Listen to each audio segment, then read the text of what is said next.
Hey guys, Steven here from Redolescence and welcome back to another video. Thank you for watching. It means a lot to me. And in this video, we're going to be taking a closer look at a fragrance from Calvin Klein. This is one that's not really talked about a lot, but it can be found in the bargain bins at TJ Maxx and Marshalls and Winners. And this one is called Encounter Fresh. So here's the bottle. This one was released in 2013, just a couple years ago, and there hasn't been a perfumer mentioned for this fragrance or credited for creating this fragrance. Now, this is a flanker, of course, of the original Encounter, which was released just a year before this one was released, so in 2012. And the perfumers for that one were Honorine Blanc and Pierre Negrin. Now, being as though this one actually does smell very similar to the original, I'm going to go ahead and guess that it's the same perfumers, unless, of course, they gave a different perfumer the permission to go back in there and tweak the formula or whatever, which is possible, but it does smell rather similar to the original. Now, Pierre Negrin has done one of my favorite scents. He's done Interlude Man by Amouage. He's also done Polo Black by Ralph Lauren, and another fragrance that I really like by Elizabeth and James. So he's done some really great stuff in the industry. Now, this is a flanker, which means it's a different version of the original. In this case, it's a fresher version of the original, hence the name Encounter Fresh.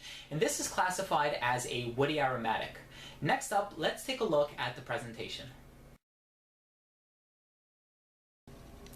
So here on the box you have the name of the fragrance and the name of the company here in the front, size and concentration at the bottom, the UPC on the very bottom, as well as the serial number printed right above that. On the back you have the ingredients, and on the top you have Calvin Klein, and that's it as far as the box goes. Now, as far as the bottle goes, it has a really nice design to it. I like the fact that the glass indents here in the middle. You can kind of see it the way that the light is reflecting off it. It actually looks very similar to the original. Here is the original. The only difference is that the original is dark, whereas the fresh version is transparent. So I do think you can pick up on a little bit more of the details here on the original, just the way that the light is kind of reflecting off it. But nonetheless, still a very nice design. Clear plastic cap, very light in weight. It clicks into place very securely, so you can pick this one up from the cap. The distribution on the atomizer is good on this one, no qualms there. And on the bottom is where you can find a sticker with your information, which should coincide with the ones found on the box. And that was the presentation for Encounter Fresh by Calvin Klein. So Nobar writes, "It's a nice citrusy aromatic fragrance for the spring and summer. It has some bergamot and wood." Lavi says it's nothing special, a decent fragrance. Tomo calls this an unnecessary flanker. This is a fragrance for beginners. Julian calls this a nice woody aromatic fragrance from Calvin Klein. It's a crowd pleaser, perfect for office or daytime use, or even a date. What I love about this one is the aromatic side. They say it has rum, but I can't smell it. Longevity for me is about 5 to 6 hours. Price is cheap. Chad thinks this is a money grab for Calvin Klein. He doesn't know if a performance supplement would help with its longevity and projection. And Mohammed concludes by saying, "It's a nice, safe scent, but nothing special to me, with below average performance. They have much better releases. Example, Euphoria Intense, CK Shock, Eternity, ... So, as the name of the fragrance implies, Encounter Fresh, this is certainly a fresher version of the original.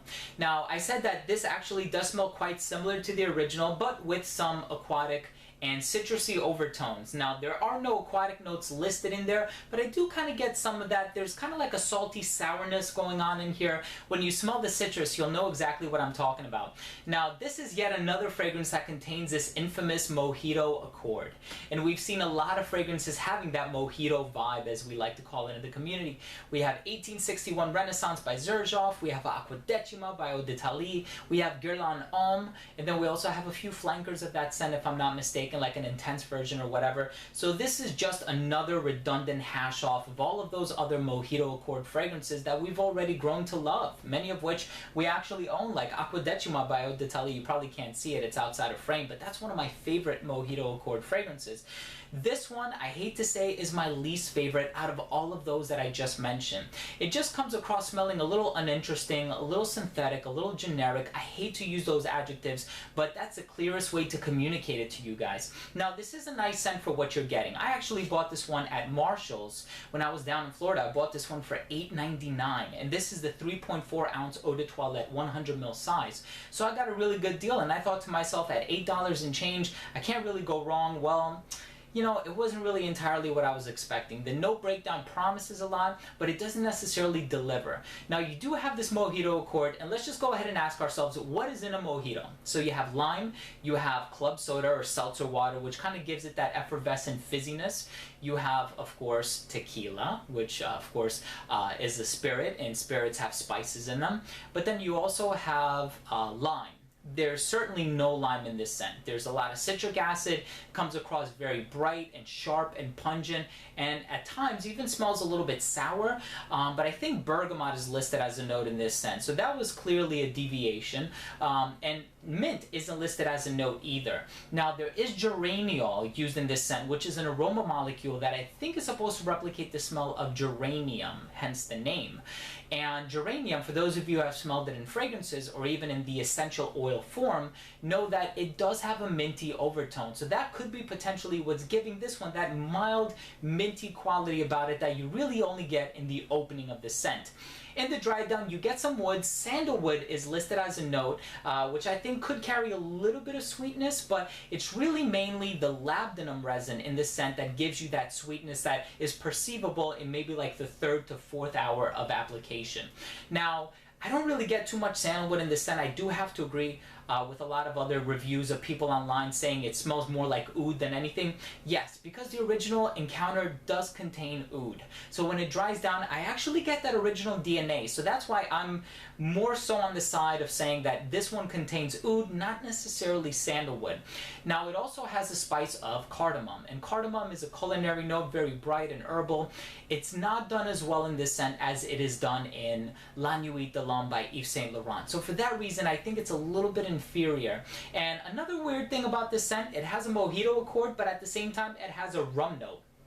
I don't detect any rum in here.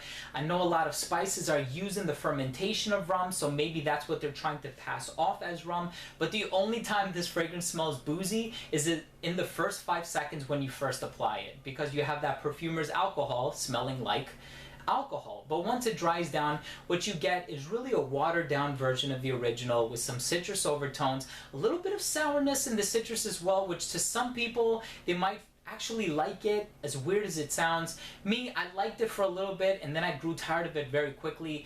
I certainly prefer the original, and of all of those other mojito accord scents, this is my least favorite. Now, in terms of it being a compliment getter, my fiance did actually like this one. She gave me a compliment on this one. She said that it smelled clean, and I suppose there's really never a bad time to smell clean, and if that's what you're going for, then good. If you can find this one at TJ Maxx for $10 like I did, then it may not necessarily be the worst investment, but if you're trying to smell different from everybody else in the room, this is not the scent to do that with.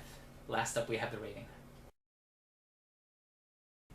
First up, we have uniqueness and overall smell, and I'm going to give this scent a 5 out of 10. Now, this is a watered-down version of the original, very unoriginal, citrusy, aquatic, but it really lacks depth and dimension, and I really think the original should receive all of the credit for having done it first, but also having done it better. And in addition to that, this is probably it's definitely my least favorite of all the other mojito accord fragrances out there. As far as longevity on this scent goes, I gave this one a 6 out of 10, and that's because I get an average of 6 hours longevity on my skin, even though it does turn into a skin scent very quickly, which brings us into our next category, projection. Projection for this fragrance is about a 2 out of 10.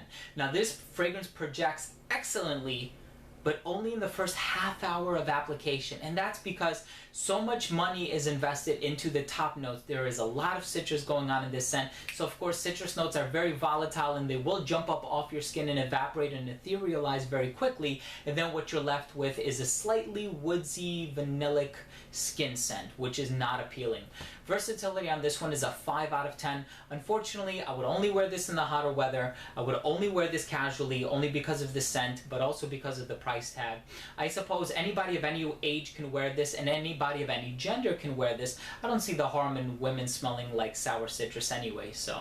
And lastly, we have presentation. I do think the bottle design is actually quite nice. The distribution on the atomizer is fine. The cap clicks into place, which is good. I do think you could pick up on a little bit more of the details in the original version because the glass is darker, but nonetheless, I gave this one a 6 out of 10. And overall, I'm going to give Calvin Klein's Encounter Fresh a 4 out of 10. This is not a groundbreaking or earth-shattering release whatsoever. It is fresh, it's clean, it's a little minty, it's a little citrusy, but it's very unoriginal, it lacks depth and dimension, and I find it to be a watered-down version of the original. So there you have it, guys. Thank you so much for watching. That was my review of Calvin Klein's Encounter Fresh. If you own or have tried this scent, please let me know what you think by leaving a comment down below. Also, please don't forget to rate and subscribe for future videos. So again, everyone, thank you very much for watching. This has been Steven with another fragrance review from Rattle Essence. We'll see you soon.